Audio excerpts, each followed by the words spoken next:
Hey guys, welcome to another episode of Guitar Gods with me, Alex Hutchings, and today I'm going to be talking to you about the amazing Andy Timmons and the effect he's had on my playing over the years.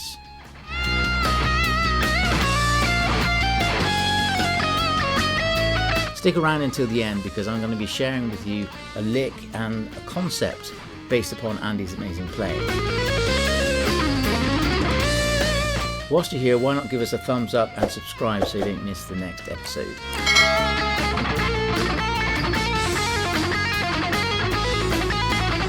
So if you're already a fan of Andy's playing, you don't need me to tell you about his incredible tone, feel and musicianship because he has it all in my opinion. I first heard Andy's playing when I was about 15 years old. Somebody handed me the Ear Ecstasy album and I was completely blown away.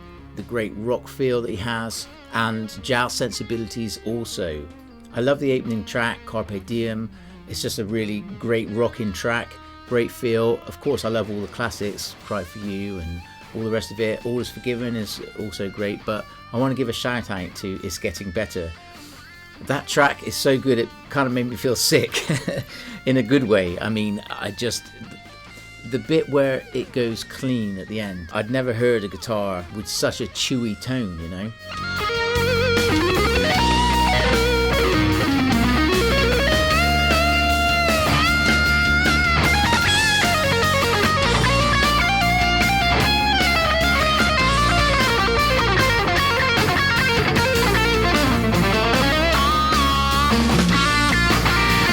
So the first time I met Andy was about 2011, I believe, the same year that I mentioned last week when Frank and Valley watched me play. So it was a pretty overwhelming experience, this Frankfurt. But anyway, Andy was playing. I'd just finished my set, so I ran over to the Agora stage with my mate Christophe Godin, who I was playing with at the time.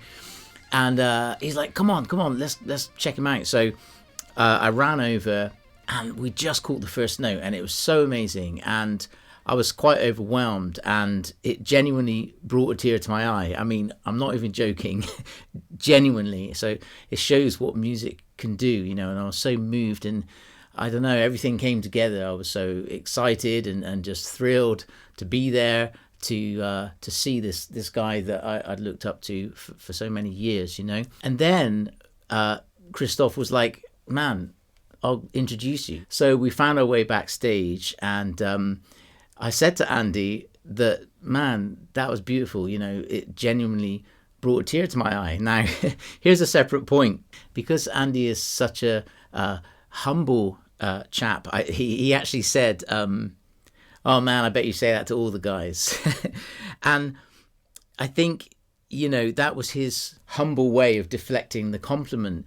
But in the moment, I felt like, oh no, he doesn't believe me. And I swear to God, so if you are watching Andy, I promise you with all my heart, it's the only time in my life a tear has come to my eye watching somebody play before or since. And it just shows you, man, how wonderful music is and the impact it can have.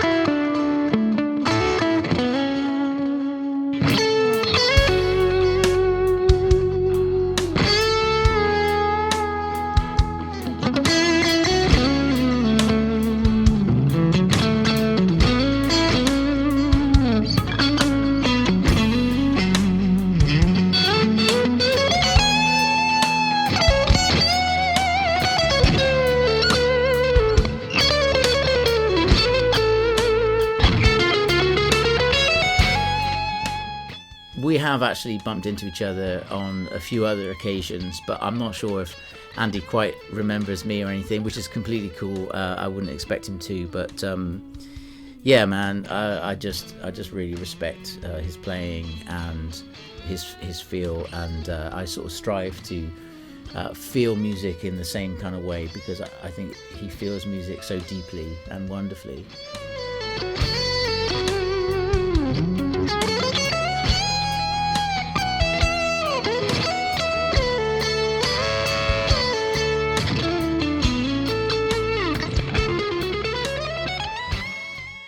In terms of DVDs that have inspired me, I've got this very thing here. I sent off back when people paid money for things. I bought the wonderful Andy Timmons official live bootleg, which I'm guessing that it was him that signed it, which is pretty cool.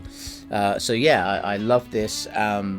Of course, it's got the classic Cry For You on there. It's got an overdub session, which was super cool. It also has Rev Beach from Winger, so that's a bonus.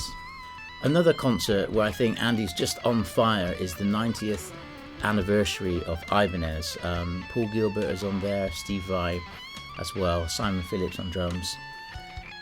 It's just so good, man. The tunes are great. There's a few tunes on there that I don't really recognise, but Andy he just kills it, man. Again, and you just know that he's playing with heart, soul, and just pure kind of love. But aggression as well, you know. So there's nothing soppy going on. He's just killing it. So if you don't know that, you got to check it out. And there's this bit where Paul Gilbert's like, Andy, you know, and he just rips in, and it's just so killer. So if you don't know that, honestly, do yourself a favour and check it out. So on to the lesson section for today. Now, rather than show you lots and lots of different licks, I do have a lick for you. But before I get to that, I just wanted to say something about his general approach, or my interpretation of his approach, and talk a little bit about his tone and dynamics in playing generally. Now, episode 4, we looked at this with Stevie Ray Vaughan, and I do believe he may have influenced Andy based upon the track I Remember Stevie, which is awesome, by the way. But I think that influence shows just a wonderful approach to dynamics. And that episode was not as popular as some others because there wasn't face-melting stuff in there. But it's so important, musicality. So I wanted to cover that a little bit in this as well, because that's one of the beautiful things about Andy's playing. It is so expressive and dynamic. Now, the trick to doing it, I believe, I've got a compressor engaged here just on the clean channel. And really, I think the key is to play soft, you know. So I've got the volume rolled back a little bit.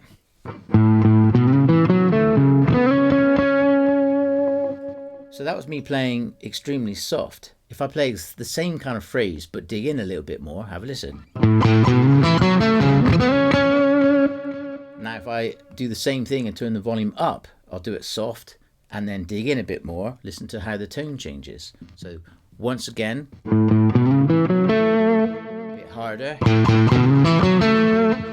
Volume up a little bit, a couple of clicks, soft.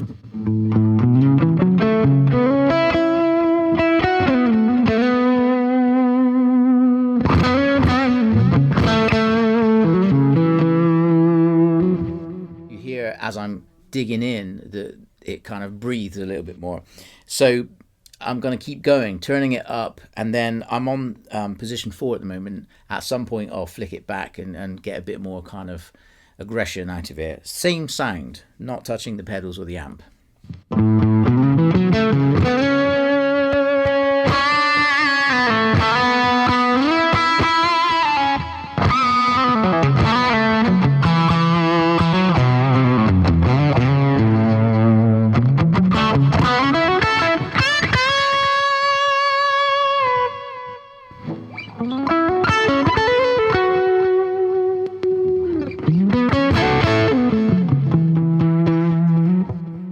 Soft here. A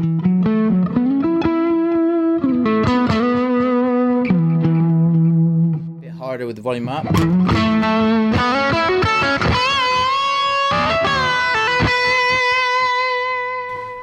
So a very simplistic approach, but I do suggest that you have a go doing that. Get some compression in front of the amp. I've also got a boost on the amp as well.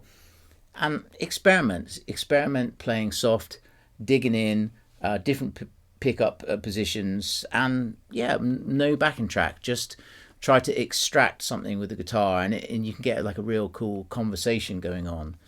Okay, so I'm going to show you one lick for today, and it's something like this. Let's take A minor. Do it with no warm up. there's actually another way of playing this, might be a bit better.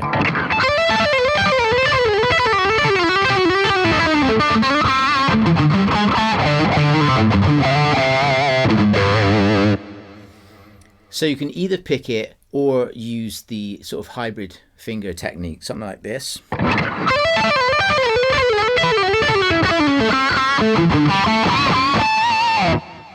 That was with the hybrid. Let's try it with just picking.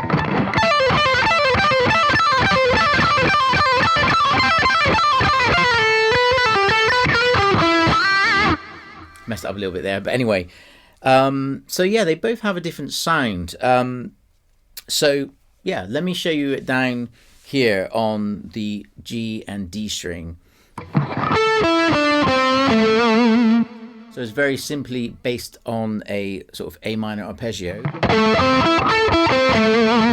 But you're just taking the top two strings and replacing the A with a D, something like this.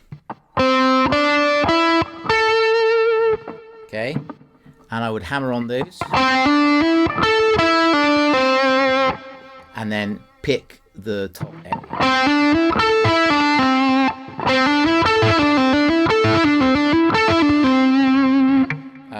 Go down the scale diatonically. You can stretch kind of pentatonic wise.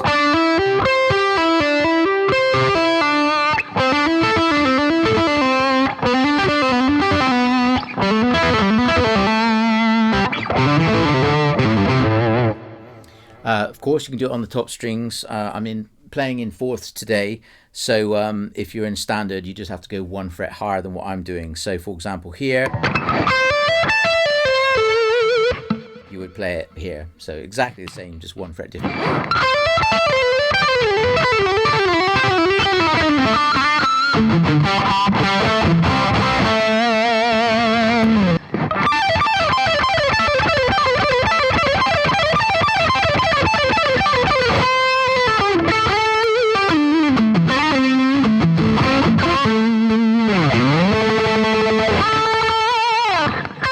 So that's pretty much it for today's lick lesson. Thanks very much for watching, and I hope you've subscribed, because next week we have yet another amazing player and a cool episode coming up.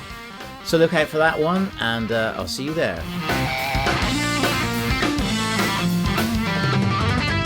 If you've enjoyed this video or any others in this series, then feel free to support me on my PayPal link. Any support is greatly received and will continue helping me to create this content for free for you guys. So feel free to check that out below, and I'll see you on the next video. Ciao!